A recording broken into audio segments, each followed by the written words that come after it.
Hello, dear friends. Welcome to this program, Our Moments with God, our moments with the Word of God, our moments with the love, mercy, and compassion of God, our moments also with the holy ones of God, our moments also with the beautiful creation of God. Here are beautiful roses and lavender, etc., which is all beautiful creation of God. And yet, God expects us to go beyond what the earthly things attract us to do and be more close to Him who lives in heaven. And my dear friends, before I proceed further, I invite you to please share the videos with others. I think many of you are not sharing. You are either tired or bored maybe.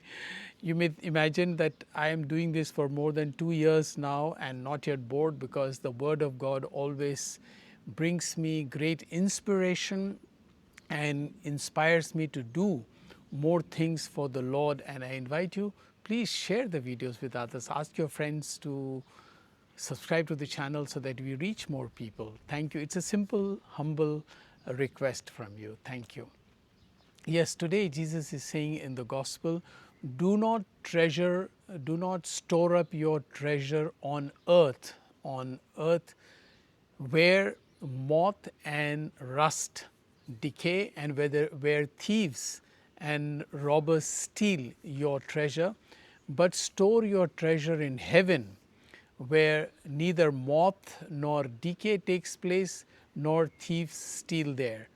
And then he says, because where your treasure is, there will your heart be.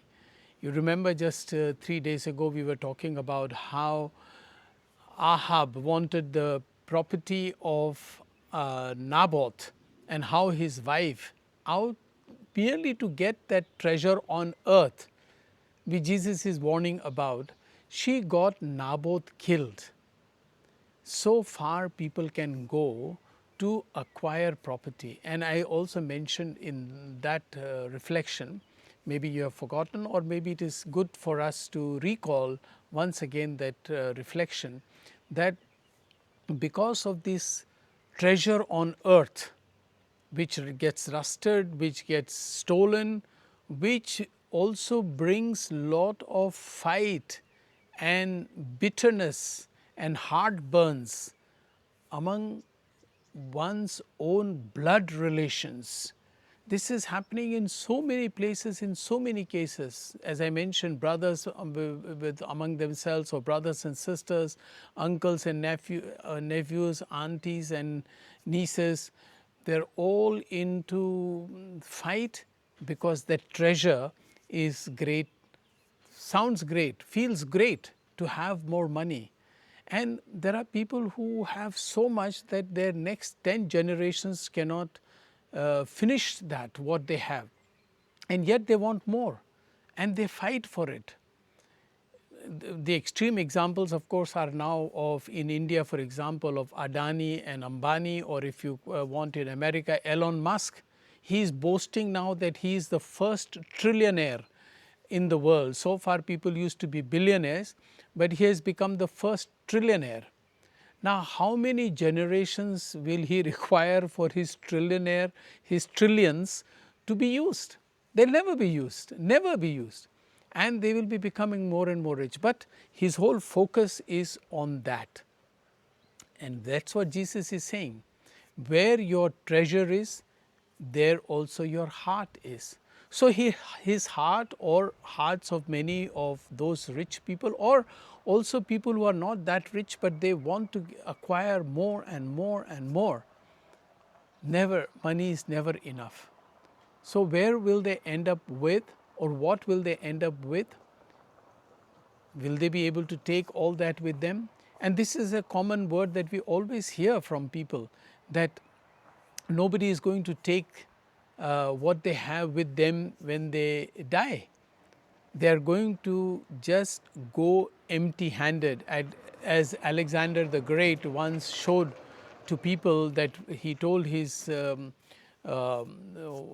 chief of army that when his body is taken for burial, let his hands lie outside the coffin or bar, and like this, So that why they asked him, he said, so that people will know that I was the greatest king, Alexander the Great, but when I am dying, I am not taking anything with me.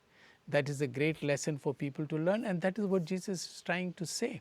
And then Jesus says, your eye is the light of your heart, and let this eye have the light to see the world and not darkness.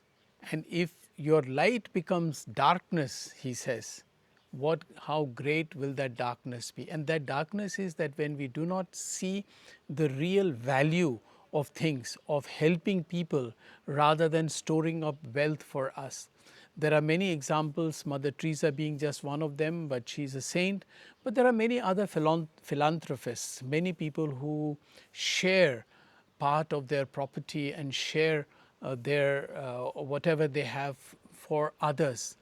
Beautiful example in the last few days in Delhi, when the fire broke out in the hotel, the Muslims, people with their shop of mattresses, they threw the mattresses one on top of the other from their shop so that people could jump from the hotel and save themselves. Did you see that?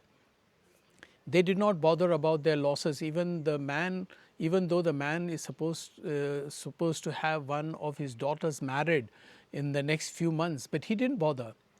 That is more important, because he saved his treasure in heavens. What wonderful examples we find all over the world. We don't need to follow Elon Musk, Adani and Ambani and many other rich people who go corrupt and who sacrifice their values for money and for wealth, changing parties, escaping from BJP's ED and CIT and CIB, and losing their values. This is just the example in India, but there are also others who do that. And my dear friends, if you like, you may please subscribe to this channel. Thank you.